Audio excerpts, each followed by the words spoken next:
Yun naman ay para sa kaayusan ng gawain ng Panginoon, amen? At laging gano'n, napakahalaga ng pagpapaalala, siyempre sa mga nakakalimot, amen? Ito'y para sa lahat sa atin kasi ako man din, nakakalimot din ako. Kailangan ding palalahanan. At ngayon, dadako tayo sa salita ng ating Panginoon. Sino pong handa na? Amen, praise God. Gano'n lang, ah, masarap maglingkod sa ating Panginoon, amen. Masarap maglingkod. Makibukas po kayo sa akin sa Genesis 11, pero bago 'yan, ah, isang gabi may isang matandang bulag. Itong mga, bulag ay matalas ang pakiramdam niyan, eh, mga bulag. Dito nakikita mo yung kabutihan ng Diyos, amen? Pagka bulag matatalas ang pakiramdam niyan. Isang matandang bulag naglalakad pauwi sa kanyang pinuntahan, may pinuntahan siya, pauwi na siya. Kahit siya'y hindi nakakita, may dala siyang nakasinding lampara upang liwanagan ang daan. Biruin mo, bulag siya, may dalang lampara. Kaya kaya may nakapansin sa kanya. Ang sabi ng isang binata, nagtanong, "Ay, bakit ka pa may dalang lampara, gayong hindi mo naman ito nakikita?" May dala siyang lampara, hindi niya nga nakikita, eh. Siyempre 'pag bulag madilim lahat 'yon, pero may dala siyang lampara. Yung ilaw para dun sa lalo sa mga bata hindi alam marahil yung lampara. Sumagot yung matanda, "Hindi ito para sa akin, kundi para sa iba upang hindi nila ako mabangga o hindi ako makasakit ng iba.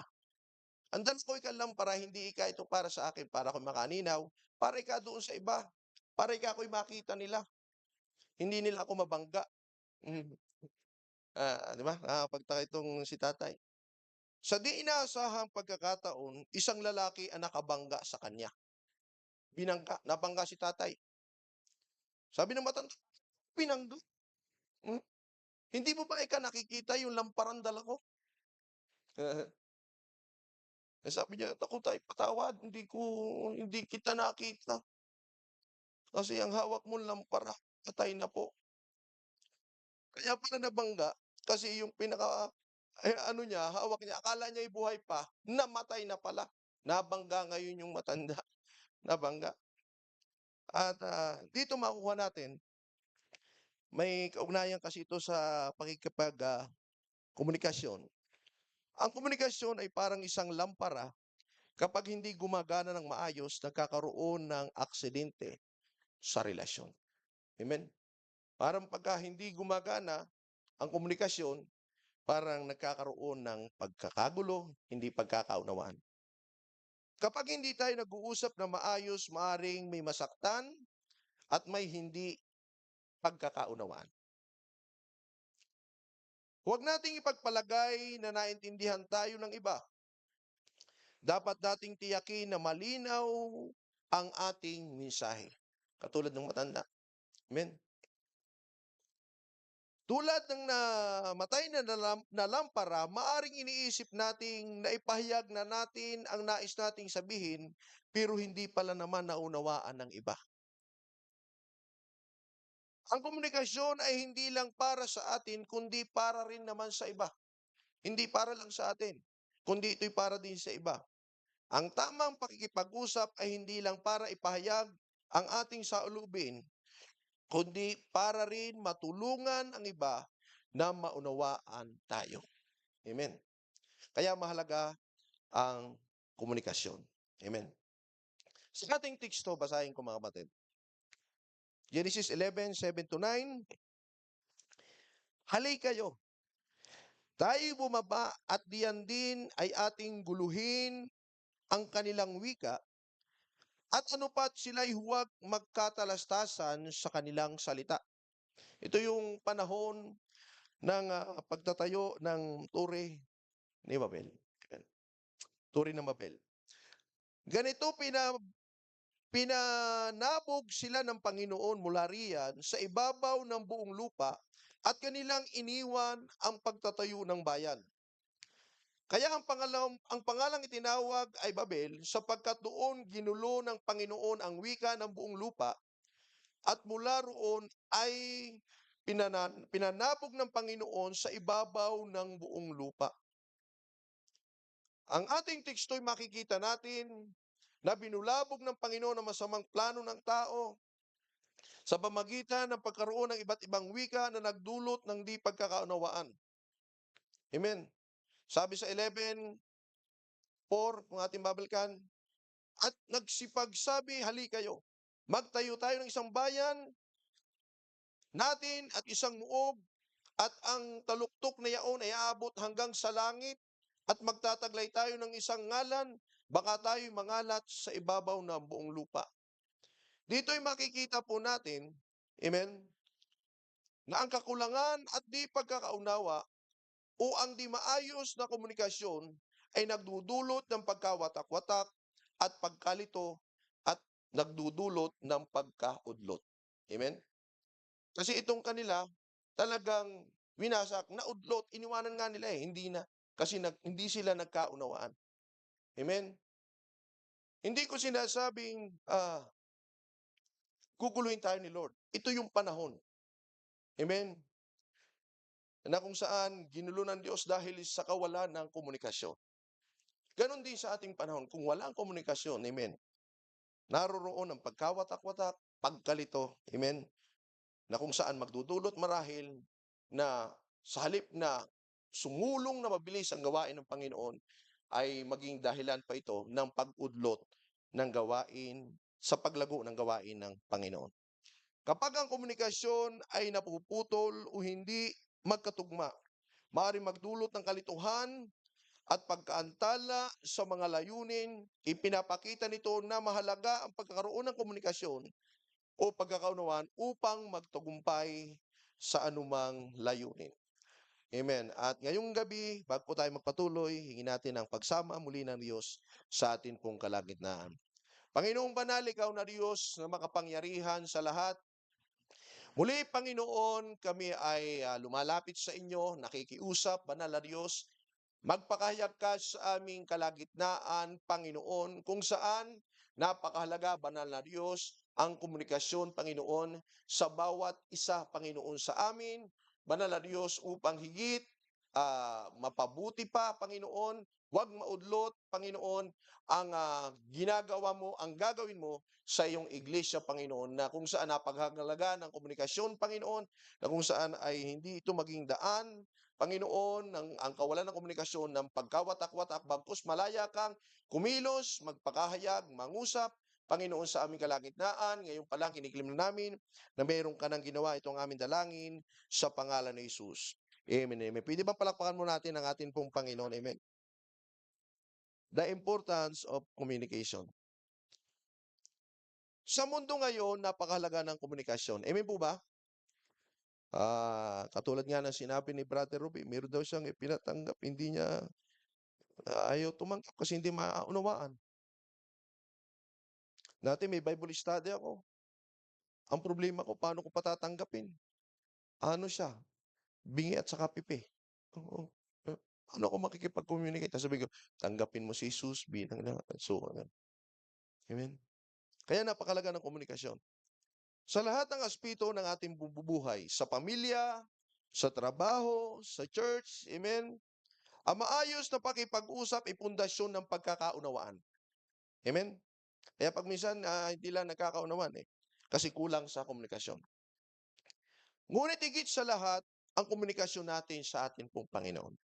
Amen?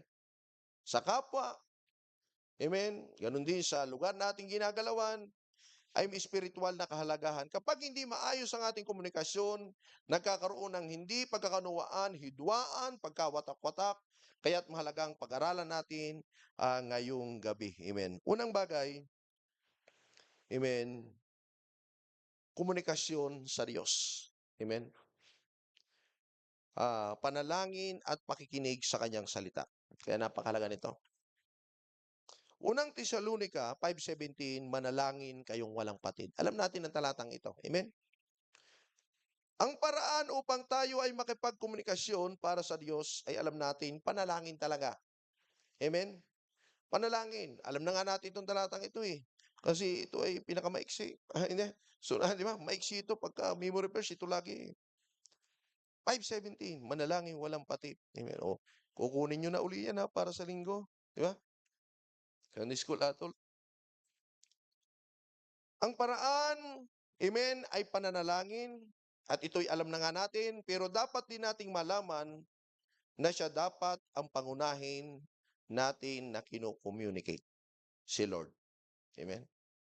Alam natin, amen, na sa pamagitan ng panalangin, pero dapat maitatak sa ating isipan, sa ating puso, na dapat sa Panginoon talaga tayo, dapat unang makipag-communicate. Amen? Ibig sabihin, kung meron tayong mga ka-communicate, dapat una dyan sa listahan ay si Lord. Amen? Kay Lord dapat laging makipag-usap. Hindi kay love. Wow. Hindi kay classmate. Hindi kay misis. Hindi kay mister. Hindi dahil doon sa nagugustuhan mo. Hindi doon sa kachismisan. Hindi kung sino pa man, kundi kay Lord. Dapat siya ang mauna. Amen? Sa Kanya tayo dapat unang makipag-communicate. Sa ating pakikipag-usap, hindi sapat na tayo lamang ang nagsasalita. Amen ba? Kailangan matutunan din nating makinig sa Kanya. Amen? Pagka, di ba? Yung siya na lang nang sila nagsasalita, parang nakakalingaw. Pwede ba? Ikaw, masalitain mo naman ako. Amen? Wait lang, wait lang. Amen? Pwede bang, kawat muna. Amen? Hintay muna ako makapagsalita. Amen? Ang panalangin bilang pakipag-usap sa Diyos, ang panalangin ay hindi lamang isang ritual, kundi isang personal na pakikipag-ugnayan sa Diyos. Amen? Hindi yung kailangan mong, di ba, sa mga dating paniniwala, kailangan pang pumunta sa bundok para lang mag-ritual, para pagdating ng Biyernes Santo, may bisa ang anting-anting. Hindi ganon. Kundi bilang mga anak ng Diyos, hindi siya ritual, kundi ito'y personal nating pakikipag-usap sa Diyos. Personal ito. Amen? Hindi ito kailangan lang maglista sa listahan. Hindi yun, hindi ganon. Kundi personal mong pakikipag-usap ito sa Panginoon. Amen? At ako'y naniniwala, yung mga nakalista dyan, amen, personal sila nakikipag-usap sa Panginoon. Pero mo gigising na maaga, yun din na yun ang oras nila. Hindi ganun kadali yun kung walang personal na pakikipag-usap sa Diyos. Na yun ang dapat meron tayo. Amen? Hindi ito ritual. Kailangan ko itong gawin. Di ba? Punta doon, gano'n. Hindi. Kailangan talaga ito personal na pakipag-usap sa atin pong Panginoon. Personal kang makipag-communicate kay Lord dahil may personal kang relasyon sa Kanya. Amen. Pero ako'y naniniwala, hindi lang naman yung naririyan, naglilista. Meron din mga nasa bahay talaga na doon nananalangin. Amen. Kasi, di ba, hindi mabuti kung tayo katulad ni na, di ba? Parang reasonable naman talaga ang dahilan. Amen. Malayo. Amen. Tapos, siyempre, pamasahe. Amen. Hindi ko sa ibig sabihin binibigyan kayo ng katwiran. Amen. Pero meron talagang ganoon seryosong nananalangin sa Panginoon sa kanilang tahanan. At magandang ugaliin natin makipag-communicate lagi kay Lord. Dahil kung lagi mong ginagawa, amen, at minsan hindi mo nagawa, parang may kulang. Amen? Parang may kulang. Kulang ang araw ko, hindi ako nakapunta roon. No?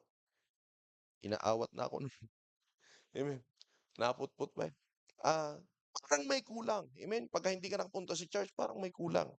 Amen. Kaya napakandang ugaliin natin ang makipag-communicate sa atin pong Panginoon.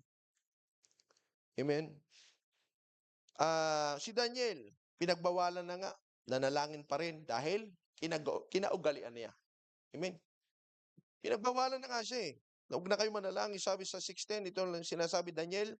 At nang malaman ni Daniel na ang kasulatan ay nalagdaan, lagi natin itong nagagamit, sa pangalan siya'y pumasok sa kanyang bahay at kanyang at kanya ngang mga dungawan ay bukas sa dakong Jerusalem, at siya'y lumuhod sa kanyang tuhod na makaatlo isang araw at dumalangin, nagpasalamat sa harap ng kanyang Diyos, gaya ng kanyang dating ginagawa. Kinagulian na, lagi-lagi niyang ginagawa. Kaya kung ito'y pipigilan, marahil si Daniel hindi mapapakali. Amen? Kasi lagi niyang kung siya'y nagkulang, hahanap-hanapin niya na 'yon. Kaya mapagandang, ugaliin na natin lagi nakipag-usap sa atin pong Panginoon. Pakikinig sa Diyos sa pamagitan ng kanyang salita. Amen. Pangangaral, Bible study, amen, direktang pangungusap ng Diyos. Hindi lang tayo dapat palaging nagsasalita sa Diyos, kundi dapat din marunong tayong makinig sa kanyang mga tinig sa pamagitan ng Biblia. Sabi sa Isaiah 30:21, at ang iyong mga pakinig ay makakarinig ng salita sa likuran mo na nagsasabi, ito ang daan, lakaran ninyo, pagka kayo'y pumihit sa kanan at pagka kayo'y pumihit sa kaliwa. Amen? Pag minsan tayo lang ang nagsasalita, amen, hindi natin natutunan pag minsan makinig. Kaya napakalaga pag nananalangin, mag-post din naman, di ba? Naisin natin na, Lord, mangusap ka sa akin. At maraming mga pagkakataon ganun, amen, na si Lord talaga nangungusap. Kaya napakahalaga noon, pakinggan natin ang sinasabi ni Lord. Amen, naisin natin yun, hindi lang sabihin lang natin na sabihin, Lord, kausapin mo ako sa ganito, kung kalagayan, ganitong kalagayan ng church, ano ba dapat gawin? Di ba? Amen. Ano ba ang dapat na ituro, mga ganon. Amen. Ano bang gagawin ko ngayon? Napakalagang pakinggan din natin ang sinasabi ng Panginoon. Hindi lang tayo salita ng salita. Banggit lang ng banggit ng ating mga panalangin.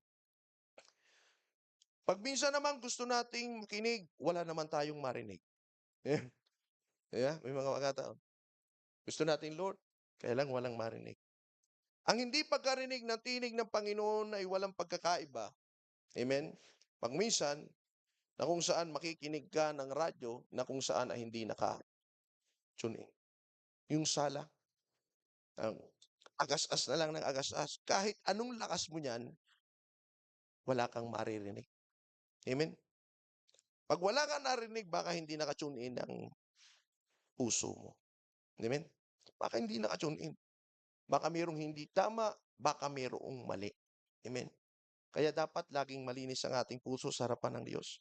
Kung hindi tayo naka-tune in sa Diyos, hindi natin siya malinaw na maririnig. Amen? Kaya nakakatuwa. Amen? Yung iba talagang direktang na ang mensahe ng Panginoon. Amen? At kanaisin natin yun. Amen? Ah, yung dumating yung time na hindi lang iilan ang nagsasalita sa wika. Tapos nakakapag-interpret din. Amen? Ninanais ko yun. Kaya lang may mga pagkakataon, hindi ko magawa yung kanilang yung pangungusap, pagmensahe ng Panginoon, pansarili ko lang. Hindi ko talaga, may bunyag. Naisin din natin yun. Ninanais ko rin po yun. Pagkahangarin po natin yun. May lahat po tayo. Amen. Hangarin natin yun. Kasi ito ginagamit ng Diyos, nagbibigay kalakasan sa lahat ng nakikinig. Amen. Naisin natin yun, magdala ng kalakasan sa lahat. Amen.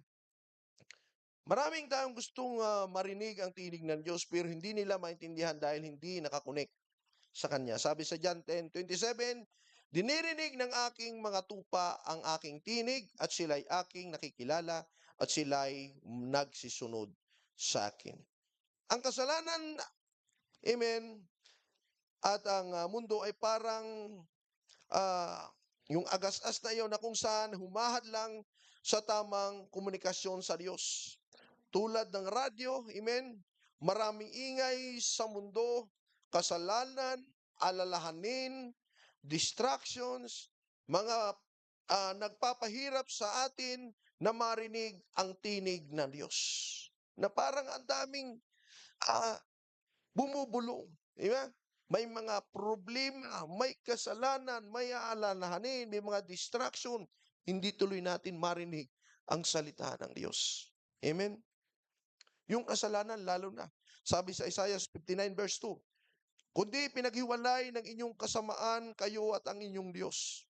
At ang inyong mga kasalanan ay siyang nagpakubli ng mukha sa inyo upang sila ay huwag makinig. Amen? Kailangan natin i-tune ang ating puso sa Diyos sa pamagitan ng pagsisisi. Amen? Kailangan malinis lagi ang ating puso sa harapan ng Diyos para ito marinig natin. Hindi sapat na tayo napunta sa church o nananalangin lang, kundi dapat, amen, talagang nakakonekta tayo sa ating pong Panginoon. Amen? Yung relasyon ang magtutulak kung bakit tayo naririto. Hindi yung kailangan kong pumunta rito kasi ako ay tutugtog, di ba? Kailangan lang akong magpaawit, di ba? Kailangan kong pumunta rito kasi hindi ganun. Dapat kaya ang magtulak sa atin, yung pagmamahal natin sa Diyos, amen, yung koneksyon natin sa ating pong Panginoon. Yun dapat ang magtulak sa atin. Hindi kung ano paman. Amen. Kaya napakalaga. Sabi sa kailangan natin magsisi. Linisin natin ang ating puso para higit natin marinig ang tinig ng Panginoon. Kung ipapahayag natin, verse John 1:9, ang ating mga kasalanan ay tapat at banal siya na tayo patatawarin sa ating mga kasalanan na tayo ililinisin sa ating kalikuan. Amen? Pagsunod sa napakinggang salita ng Diyos. Amen? Dulot ng pakikipagkomunikasyon. Ang tunay na pakikinig ay hindi natatapos sa pag-unawa, kundi sa pagsunod. Amen? Ang tunay na pakikinig ay hindi natatapos sa pag-unawa, kundi sa pagsunod. Marami na tayo napakinggang pangangaral. Amen? Marami na tayo napakinggan mga hamon. Marami na tayo napakinggan ng mga salita ng Diyos. Maraming bisis na rin tayong nag-altar call, pero hindi dapat natatapos dito. Kailangan natin sundin kung ano ang sinasabi ng ating Panginoon. Dahil wala tayong pagkakaiba, amen, na inutusan ng magulang, narinig lang yung utos, hindi sumunod. Amen? Pag minsan magrereklamo pa, magsasalita pa, wait lang. Sandali lang. Napapalaban pa. Meron pa bang nag-email dito? Di ba? Napapa-atake pa. Wala tayong pagkakaiba sa ganun, di ba? Kaya ang magulang ay galit na galit lagi. Umuusok lagi. Amen? Santiago 1:22, datapat maging tagatupad kayo ng salita at huwag takapakinig lamang na inyong dinadaya ang inyong sarili. Takapakinig ng salita ng Panginoon. Padalawang bagay, amen, komunikasyon sa kapwa. Amen. Kasama rito ang pamilya, kaibigan, kasama na rin ang church. Sa ating relasyon sa iba, nakasalalay ang ating kakayanang Ang ating relasyon sa iba ay nakasalalay sa ating kakayanang makipag-usap ng maayos. Kung maayos tayo nakikipag-usap, maging maayos din ang ating relasyon. Amen? Tama ba? Kung laging paingil, kung laging pasigaw, ay sisigawin ka rin talaga yan. Di ba? Sabi nga ng isang mga sanay ako dyan. Pagka sigawan, di ba? Kung maayos tayo makipag-usap, maging maayos ang ating relasyon. Amen? Tingnan natin yung kapangyarihan ng salita. Ang ating mga salita ay may kakayanang magbigay buhay, pwede rin itong sumira. Amen? Kaya yung salita, di ba? Pagka halimbawa yung gera, kumadlang yun. Salita yun, umalis ka. Amen? Yung pagkakasundo, salita rin yun. Amen? Kaya napakalaga ng salita. Kawikaan 18:21, kamatayan at buhay ay nasa kapangyarihan ng dila. At ang nagsisiibig sa kanya ay magsisikain ng kanyang bunga. Maging sa Efeso 4:29 ang pagkasabi, anumang salitang mahal ay huwag lumabas sa iyong bibig, kundi ang mabuting ikatitibay ayon sa pangangailangan upang makinabang ng biyaya ang mga nagsisipakinig. May mga pagkakataon, amen, na kung saan, lalo na pag tamang hinala, nakakapag-isip ng masama. Tama ba? Nakakapag-isip ng masama. Ang masama mo nito, 'Pag nakapag-isip ng masama, yung tao namang walang ginagawa, nananahimik, amen, eh, natural gaganti ka, 'di ba? Merong nangyayaring paninira, tsismis, at kung ano-ano. Dapat 'wag ganito, amen. Dapat wala sa church yung gano'n, amen. Kahit na sabihin na tamang ang hinala, amen, 'wag pa rin, mali pa rin, amen. 'Wag nating gawin lalo na ito, bibigyan kong diin, yung mga ginagamit sa una, amen. Yung mga binabangong disciple, 'wag niyo silang pag-usapan, gano'n ko sila poproteksyonan. Kasi bakit? 'Pag sila'y tumayo, amen, kahit sino 'yan, mangangaral, pastor, ibinabangong disciple, tapos nasiraan niyo na 'yan, magandang mensahe ng Panginoon para sa kanya, napipigilan 'yan dahil sa iyong sinabi. Isipin natin 'yun. Ang ganda ng mensahe ng Panginoon, ang iba'y nagkakakuspusan na dahil lang sa nasiraan o natsismis, amen, nawawala ang pangangaral ng salita ng Diyos. Kaya naapektuhan ang church. Kaya dapat walang tsismuso sa loob ng church. Lalo na doon sa mga tumatayo. Doon sa mga tumatayo. Amen. Kung halimbawa ang sira na yan, di ba? Yung palang nagtsismis, lahat ng pinapangaralan pala eh. Di ba? Nga, hindi na makikinig ng salita yan. Lahat ng sabihin niya, sisimangot lang yan. Maniwala kayo. Sisimangot lang yan. Ang ganda ng mensahe ng Panginoon, hindi ma-absorb. Bakit? Dahil lang doon sa maliit na tsismis na kung saan ay nakarating. Biruin mo, ikaw ang magiging daan para hindi makarating, matanggap ang salita ng Diyos para sa kanyang anak. Ganun. Kaya dapat wala. Amen? Wala yung ganung mga bagay. Amen? Huwag nating gagawin ang mga ganung bagay. Kung may problema, sabihin na lang sa tamang tao. Amen? Sa leader. Amen? Kaya napakahalaga, amen, na sa church walang ganitong espiritu. Ah, ang gusto ko, amen, sa lahat na ginagamit ng Diyos, ibangon talaga at ibabangon pa ng Panginoon. Amen? Ayos ang kanilang reputasyon. Nais kong magbangon ng Diyos, amen, ng mga makapangyarihang manggagawa dito po sa church. Amen. Di ba? Biruin mo, wag, wag, wag. Huwag niyong gagawin yun. Amen. Hindi ko sinasabi ito bilang proteksyon sa akin. Ito talaga ang tama. Hindi dahil ako'y pastor para proteksyonan ang aking sarili, hindi. Para po ito sa lahat, hindi lang ito sa pastor, maging sa lahat po sa atin, lalo na sa mga ibinabangon ng Diyos. Amen. Ang tamang paraan, amen, siyempre may tamang paraan ng pakipag-usap sa pamilya, maging bukas sa komunikasyon upang maiwasan ang hindi pagkakaunawaan. Ang dahilan pag minsan ang hindi maayos sa sigalot ng pamilya, kulang sa komunikasyon. Amen ba? Maaaring ang isa ayaw makipag-usap. Iyon ang totoo. Amen? Kaya kailangan ng komunikasyon. Lalo na kung ikaw ay matagal ng mananampalataya, hindi dapat ganun. Amen? Ayusin sa lalong madaling panahon. Para sa pag-ayos, lagi isa lang alang. Amen. Sa mga ganitong sigalot, isa lang alang talaga ang relasyon natin sa Panginoon. Amen. Isa lang alang natin ang pagkatawag ng Diyos sa atin pong buhay.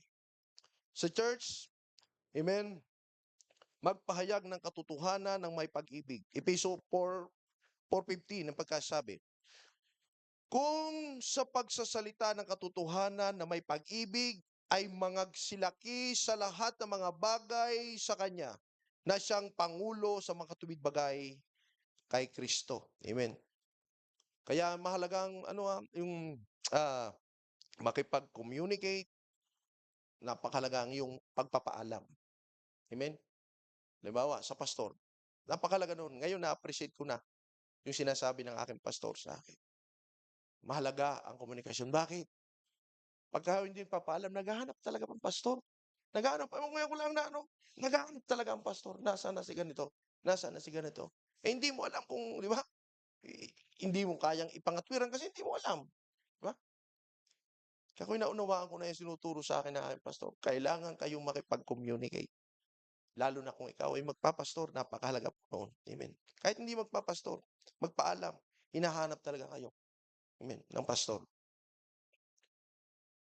Sa group chat, amen. Ang group chat ginagamit natin paraan ng komunikasyon din, amen. Para sa announcement, magbibigay kalakasan sa mga kapatiran, sa mga report, amen. Wag nang i-share yung mga live selling, amen. Yung mga nag-aano sa online, wag na, amen. Sa church yun, 'di ba? 'Di ba bago lalabas, pamain, gano'n. Oh, sa church kasi yun, amen. Oh, huwag niyo nang i-ano, i-ano yan, i-she-share yan, pamain, wag na, amen. Okey lang ba tayo diyan? Mm. Kasi group chat nga yun, eh, magpapalakas tapos mamaya-maya o-order doon. Mag-o-order, wag na, oo. Panoorin niyo na lang nung ano, tapos, sa group chat, intindihin natin ito maigi, wag niyong ano, ito ay nagbibigay kalakasan, amen. Tapos, hangga't maaari wag na tayong, doon 'di ba, kung may mga usapin, wag na doong tirahan, 'di ba? Hindi lahat malakas. 'Di ba? Hindi lahat malakas. Hindi lahat kayang tanggapin. Kaya nga sila pumunta na rito kasi naguluhan na sila sa dati nilang pinanggalingan, eh, 'di ba? Nagulo na sila, eh, kaya nga sa punta rito tapos pagdadating dito makakasama sa group tapos magulo pa. Bumalik yan doon. Ingatan natin sila, yung mga bago. Ingatan natin yung mga bago. Amen. Puwede naman siguro, sabihin na lang, "Wag na lang dito sa group chat o kaya personal, i-PM na lang." 'Wag na sa group chat. Amen. Maging sensitibo ang bawat isa sa atin. Kaya napakahalaga nun maging sensitibo. Amen. Maraming mga bago, amen, pahalagahan natin sila, ingatan natin. Ang hirap magdala ng kaluluwa sa harapan ng ating Panginoon. Dahilan sa simpleng bagay na yun, amen, amen, matitiso sila, magulo rin pala rito, balik na lang ako sa dati kong ano. Ingatan natin yung mga bago, amen. Ah, Kaya nga sinasabi ko itong, group chat para nito ng komunikasyon, amen, announcement, magbigay kalakasan, amen. At, 'wag na mag-share ng kung ano, mga lalo na yung mga live selling o mga ititinda niyan, mga bagoong, 'di ba? Biro mo pinag-uusapan bagoong na ang kahalagahan ng pakikinig. Ang mabuting komunikasyon ay hindi lamang tungkol sa pagsalita kundi pati rin sa pakikinig.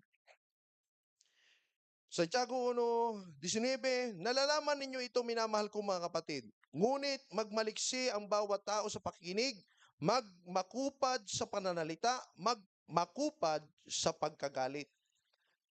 May mga tao may mga tao na gusto lang, magsalita, ayaw naman makinig.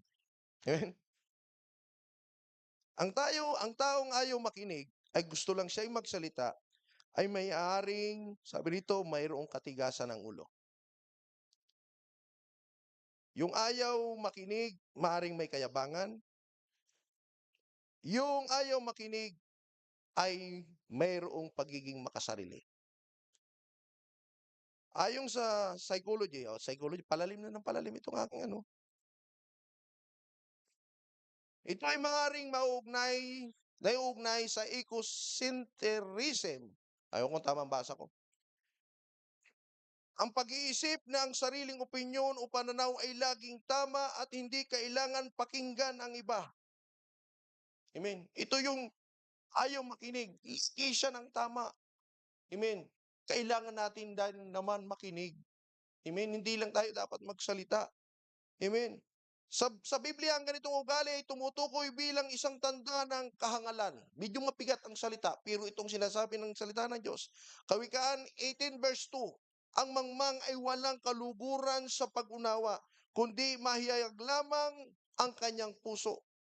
Sabi ron sa mababaw na salin, "Ang mangmang ay walang interes sa pangunawa, ang nais niya ay ipahayag lamang ang kanyang opinyon."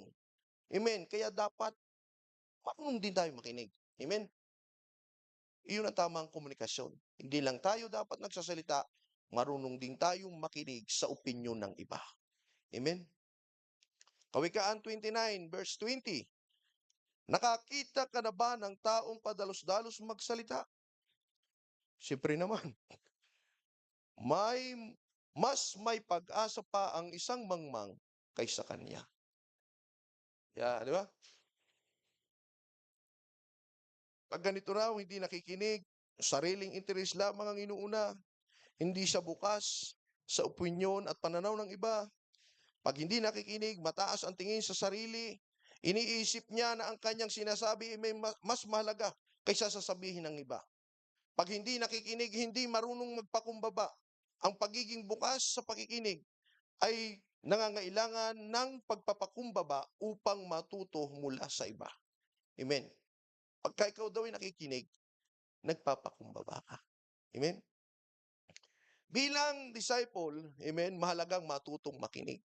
Dahil ang Diyos mismo ay nais na tayo'y makinig sa kanyang tinig, hindi lang laging nagsasalita, amen, sa panalangin. Sabi sa ating sa Tiago 1:19 muli, maging mabilis sa pakikinig, mabagal sa pagsalita, at mabagal sa pagkagalit. Ang totoong matalinong tao ay hindi lamang magaling magsalita, kundi marunong ding makinig. Amen? Ang marunong dalagaw na tao ay hindi lang nagsasalita, nakikinig din. Ang taong lagi nagsasalita at hindi marunong makinig ay maaring magkaroon ng sariling kapahamakan dahil sa kanyang kayabangan at kawalan ng pakinig at payo mula sa iba. Maaring magdulot ito ng kapahamakan pagka hindi marunong makinig. Number 3, komunikasyon sa iba sa pamagitan ng pagpahayag ng Ebanghelyo. Amen. Bilang mga Kristiyano ay tayo tinawag upang ibahayag ang salita ng Diyos sa mundo. Ang utos ng Panginoon, alam naman natin. Amen? Humayo kayo at gawin ninyong alagad ang lahat ng bansa. Hindi natin dapat itago ang mabuting balita, kundi ipahayag ito natin sa iba. Ang tamang paraan ng pagpahayag, amen, sabi nito, sa pamagitan ng ating buhay, napakahalaga ng pagpapatotoo.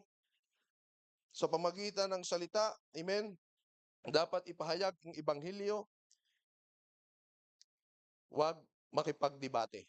Amen? Ang debate kasi walang may dudulot na mabuti. Naalala ko to, kasi yung, ano naman, nandito kahapon, asawa nung nakipagdebate kay Brother Ruby. Yung isa, yung ayaw na isa, naalala ko. Huwag tayo makipagdebate. Kasi walang may tutulong na mabuti. Pesin mo, sabihin na natin nanalo ka sa debate, o di ikaw na. Sabihin nanalo ka. Napaka-delikado noon. Di ba? Baka magmataas, uy, magaling ako ano ba dumating sa puntong gano'n? Tapos pag ikaw naman ay natalo, baka bumaba naman ang tingin mo sa sarili mo. Amen? At ang isang mahalagang bagay, pag ikaw ay nanalo, amen, sa palagay mo, madadala mo yan sa Panginoon. Hindi. Sasama ang loob niya sa iyo. Amen? Kaya wag na magdebate. Tinalo mo ako, hindi ko tatanggapin yung inaalok mo sa aking kaligtasan. Sasama ang loob niya sa iyo, kaya natalo mo siya. Amen? Kaya wag na makipagdebate. Saka sa pagpapahayag ng patotoo, napakahalaga rin maging maingat sa pagsasalita. Kasi may narinig akong patotoo na kung saan binabanggit yung Diyos-Diyosan. Ako, wag, buti mahina ang mic. Buti mahina ang mic. Ako, naku, wag. Napakadelikado ng iyong ginawa. Kasi sa halip natin madala sila sa iba, ang dami niyang may Diyos-Diyosan. Hindi yan tatanggap sa Panginoon. Kasi bakit? Ginalit mo na eh. Di ba? Di ba? Ginalit mo na agad. Wag nga, wag gagalitin. Ang ating panahon na hindi ka panahon na katulad noon. Amen? Katulad nila Jonas. Magsisi na kayo makasalanan dahil pag hindi kayo nagsisi, gugunawin ng Diyos ang Ninive. Hindi ganoon. May panahon ngayon, media? Hindi ganoon, di ba? Hindi mo rin pwedeng bakbakan yung mga makasalanan kasi alam natin. Kasalanan. Amen? Baka mangaral ka doon sa mga nagiinom tapos bakbakan mo, mamaya batuhin ka ng buti niya. Di ba? Dati rin akong magiinom. Nakatulad. Tinukoy mo pa. Yung naka-jersey ng naku, yari tayo diyan. Eh, kailangan ano din, kailangan natin ng karunungan galing sa Panginoon. Kasi hindi natin sila madadala sa ginalit mo na eh. Amen. At kaya napakahalaga, komunikasyon natin sa iba.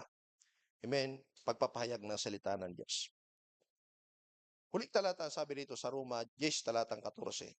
Paano sila tatawag sa Kanya kung hindi sila makakarinig ng tungkol sa Kanya?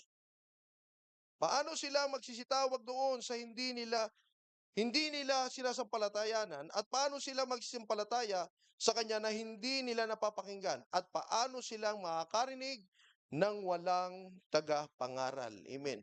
Kailangan din natin makipag-communicate, kailangan rin natin abutin yung iba, amen, sa pamagitan ng paghayag ng salita ng Diyos. Kaya mahalaga makipag-communicate tayo sa iba sa pamagitan ng paghayag ng salita ng Diyos. Bilang pagtatapos, amen, kumusta ang ating buhay panalangin? Kumusta ang ating relasyon sa Diyos? Kumusta ang ating pakikipag-usap sa ating pong Panginoon? Amen. Kumusta ang ating pakikipag-communicate sa ating kapwa? Amen. Paano natin ginagamit ang salita? Ito ba'y nagdadala ng ah, kalakasan? Amen. O nagiging daan ito para manghina ang iba? Amen. Paano natin ipinapahayag ang Ebanghelyo? Amen. At ngayong gabi, napakahalaga, amen, higit sa lahat ng komunikasyon ay ang komunikasyon natin sa atin pong Panginoon. Palakpakan po natin